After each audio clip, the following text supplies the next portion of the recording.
Gumastos ako ng 500,000 pesos para matulungan ang 1,000 pamilya. Ito yung mga noodles at sardinas.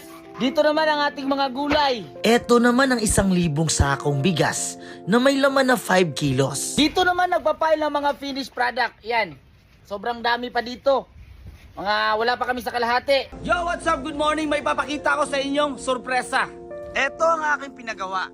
Kung nagtataka kayo kung ano to, ito ang lalagyan natin ng bigas at mga gulay dahil tutulong tayo sa 1,000 pamilya.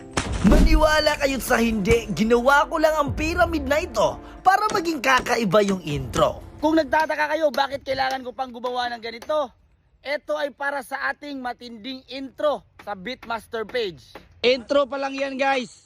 Ang ipamimigay natin na gulay ay literal na fresh from the farm. Kasi kami yung pumunta sa farm at kami na lang rin yung namitas. Ito na yung bibilihin nating mga gulay.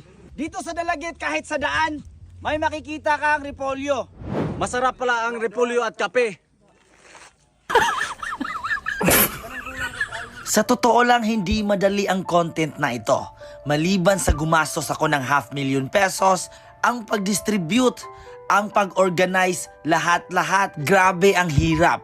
Dito, tingnan nyo guys. Pati ang swimming pool, punong-puno ng mga gulay. Salamat kayo ninyong tanan. Kung gusto mong tulungan ako sa aking mga ginagawa, ang gawin mo lang ay i-share at mag-react, mag-comment sa video na to. Kahit maulan, continue pa rin ang pamimigay.